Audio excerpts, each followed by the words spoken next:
এখানে উপস্থিত হওয়ার একটাই কারণ 2022 সালে মার্চ মাসের পরে যে ফায়ার সার্ভিসের রিক্রুটমেন্ট নোটিশ জারি হয়েছিল এবং দফায় দফায় যে ফিজিক্যাল 8টা ডিস্ট্রিক্ট ওয়াইজ ক্লিয়ার হয়েছে, আর ওই শোনেই আমরা ক্লিয়ার করছি এবং 2023 সালে 8ই জানুয়ারি আমরা রিটেন এক্সাম ক্লিয়ার করছি বা রিটেন এক্সাম দিচ্ছি। দেওয়ার পরে আজকে 2025 জুলাই মাসে মেবি 11 তারিখ আজকে চলে, তাহলে 2023 সালে 8ই জানুয়ারি আমরা রিটেন দিছি, রিটেনের কোনো রেজাল্ট দেওয়া হয়েছে না। এরপরে দপ্তরের সঙ্গে যখন যোগাযোগ করছি তখন কইছে যে মেজর ইস্যুর কারণে এটারে ক্যান্সেল করা হয়েছে। এবার ক্যান্সেল করার পরে দ্বিতীয়বার আরেকটা চান্স নেওয়া হয়েছে যে দ্বিতীয়বার আবার এক্সাম হইব এবং এটা দপ্তরের উপরে যে এফআরবিটির উপরে একটা দায়িত্ব দেওয়া হয়েছে। তাহলে আমরা যখন ডিরেক্টরের সঙ্গে দেখা করতে যাই, ডিরেক্টর স্যারে নিজের দায়িত্বটা বা নিজের যেই ইয়েটা আছে এটা সম্পূর্ণ করে দিতেছে যে এফআরবিটির কাছে, যে এফআরবিটি যদি চায় যে 1 মাসের মধ্যে কমপ্লিট করতে করুক, আমরা আমাদের যে যাবতীয় করণীয় হয়তো বা টাকার দিক দিয়ে হোক বা যা সরঞ্জাম প্রয়োজন সম্পূর্ণ সব কিছু দিতে আমরা রাজি। আমরা 1 উইকের মধ্যে তারা কমপ্লিট করে দিব সব কিছু, এমনও কথা কইছে আমাদের সঙ্গে। তাহলে 1 উইকের মধ্যে কমপ্লিট করতে হলে যদি তাদের কোনো অসুবিধা না হয় তাহলে এফআরবিটির কেন এমন তোর অসুবিধা হচ্ছে, আমরা এই জিনিসটা জানতে চাই।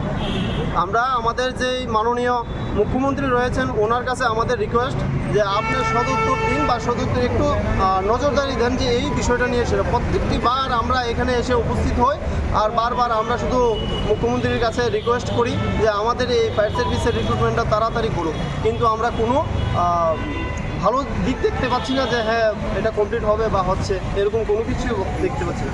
আজকে 3 বছর হয়ে গেছে যে একটা ফায়ার সার্ভিসের রিক্রুটমেন্ট কমপ্লিট হতে, তাহলে আমরা দেখছি যে ত্রিপুরা রাজ্যের মধ্যে একটা হিস্ট্রিক্যাল ব্যাপার হয়ে গেছে যে ফায়ার সার্ভিস বিষয় নিয়ে সেটা যে একটা 3 বছর যাবৎ ঝুলন্ত রয়েছে, যে ধীরগতিতে কচ্ছপ যেভাবে চলে সেইভাবে আমাদের ফায়ার সার্ভিসটার প্রচেষ্টাও চলতেছে। তাহলে অন্যান্য যে কমপ্লিট যে কোনো ডিপার্টমেন্ট বলুক সব কিছুই ঠিকভাবে চলছে এবং ঠিকভাবে হচ্ছে। আদার্স কিছু কিছু জিনিস রয়েছে যেমন জেল পুলিশ রয়েছে, হয়তো বা আরও অন্যান্য দপ্তর রয়েছে, সেটা আমি বলতে চাই না।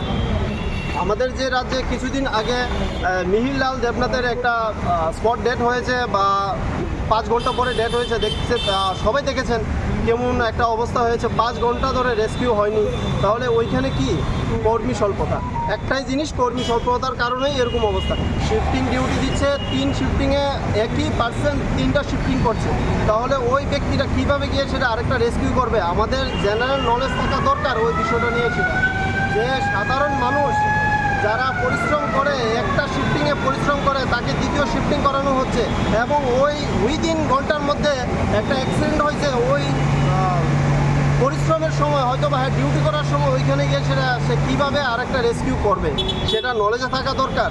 এবং আমি এর পাশাপাশি আরেকটা জিনিস একটু নলেজে দিতে চাই সবাইকে, যে মেডিকেল টিম ওইখানে থাকা দরকার ছিল, যেটা এই বিষয়ে আসে না। তারপর আমি বলতে চাচ্ছি যে মিহিরলাল দেবনাথ যে মারা গেছেন, ওইখানে যদি কোনো মেডিকেল স্টাফ মেডিকেল টিম যদি যেত এই 5 ঘন্টার মধ্যে হয়তো কোনো না কোনো প্রকারে ওনাকে একটু সুস্থতার একটা দিক দেখাতে পারতো এবং রেস্কিউ করা যেত।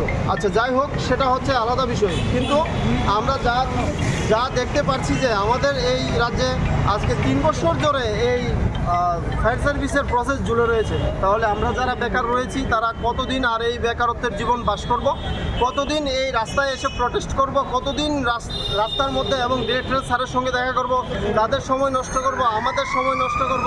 আমরা এফআরবিটির কাছে যাব, এফআরবিটির চেয়ারম্যানের সঙ্গে কথা বলবো। দফায় দফায় দেখা গেছে যে 3 থেকে 4 বার একটি দপ্তরের বা একটি যে এফআরবিটির চেয়ারম্যান পরিবর্তন হয়েছে এবং আমাদের যে পেছনে রয়েছে ফায়ার সার্ভিসের যে ডিরেক্টর চেঞ্জ হয়েছে দফায় দফায় 3 বার। তাহলে 3টি বার আমাদের 3টা ডিরেক্টর পেয়েছি, কারোর মাধ্যমে আমরা পাইনি যে কারোর হাত ধরে যে ওই যে খামের মধ্যে সই করে যেই 329 জন ক্যান্ডিডেট চাকরি পাবে তাদের সুবর্ণ সুযোগ করে দেওয়ার কেউ করেনি। হয়তো কোনো না কোনো ব্যাপার রয়েছে, তাহলে আমরা তো সেটা চাই না। আমরা চাই আমাদের যেই 329 জনের যেই চাকরির ব্যাপারটা রয়েছে বা ক্যান্ডিডেট রয়েছে সেটা অতিলম্বে পূর্ণ করে আমাদের যেই বেকারত্ব জীবনটা রয়েছে সেটা দূর করুক। আমরা চাই না বারবার এখানে এসে ঝামেলা করতে, আমরা চাই না বারবার এসে কারোর সময় নষ্ট করতে, আমরা চাই না কোনো ডিরেক্টরের সময় নষ্ট করতে। আমরা আমাদের জীবনটাকে একদম ভালোভাবে ফ্লুয়েন্টলি চালাতে চাই। এবং আমরা আজকে যে গিয়েছি ওনারা তো একদমই এফআরবিটির উপরে দায়িত্ব দিয়ে দিয়েছেন। ওনারা বলছে যে আমরা তো সম্পূর্ণ বলে দিয়েছি তাদের কাছে, যে তারা যত মানে উইদিন 1 উইকের মধ্যে যদি তারা চায় যে এইখানে যা যা করণীয় তারা সব সরঞ্জাম তারা রেডি করে দেবে, তাহলে কার দেরি হচ্ছে? আমরা কার দিকে চেয়ে থাকবো, কার কাছে বলবো, বা কার দিকে আঙুল তুলে বলবো যে এই দপ্তরের গাফলতি হয়তো, বা নাকি বলবো ডিরেক্টর, নাকি বলবো এফআরবিটি? আপনারাই বলুন, বা আপনারা একটু ভাবুন যে আমরা দীর্ঘ 3 বছর যাবৎ এই রাস্তায় একই জায়গার মধ্যে বারবার এসে এখানে দাঁড়াচ্ছি, তাহলে আমাদের জীবনের কি কোনো দাম নেই নাকি? আমরা দীর্ঘ 3-4 বছর যাবৎ যে রেলিটা হয়েছে, আমরা প্রায় 50,000 প্লাস পয়েন্ট মানে রেলিটার মধ্যে অংশগ্রহণ করছি। এর মধ্যে কোয়ালিফাই হয়েছে মাত্র 1700। তারপরে এর মধ্যে মানে আমরা যে রেলিটা কমপ্লিট হয়েছে, এই যে 1700 ফলাফল কমপ্লিট হয়েছে। কোয়ালিফাইয়ের পরে আমরা যে সরকারের কাছে যে এরকম পর্যায়ে দাঁড়িয়ে গেছি, মানে আমরা সরকারের কাছে অনুরোধের ভাষা কীভাবে অনুরোধ করলে যে সরকার শুনবো আমরা কথা, কোন ভাষা অনুরোধ করলে আমরা তো এর ভাষা হারাই ফেলাই, যে মানে কীভাবে আমরা সাংবাদিকরা আছেন বিভিন্ন কনফারেন্সে আমরা কথা বলি সিএম স্যারের সাথে। তাহলে আপনারা একটু আমরা তরফের থেকে জিজ্ঞাসা করবেন যে আমরা কোন ভাষায় তাদের কাছে রিকোয়েস্ট করলে যে আমরা রিকোয়েস্ট অ্যাকসেপ্ট করবো, তাই না?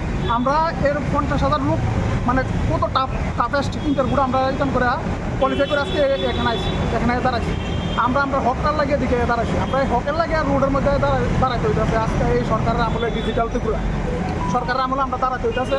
তো আমার একটা অনুরোধ থাকবে আপনাদের কাছে যে আপনারা তাহলে সিএম স্যারকে জিজ্ঞাসা করবেন যে মানে আমরা কী ভাষায় তাদের কাছে যে অনুরোধ করলে তাহলে আমাদের অনুরোধটা রাখবে, বা এফআরবিটি আমাদের অনুরোধটা রাখবে। তো আমার এতটুকুই বক্তব্য, আমরা একটু দেখবেন।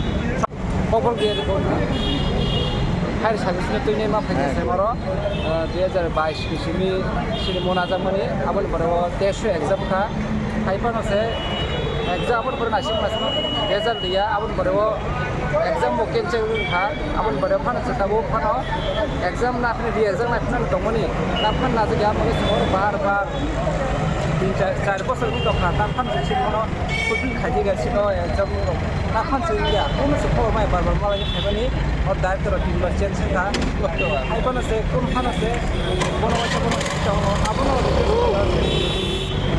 राज्यनि सीएम नो डायरेक्टर रिमोट खाइजाखो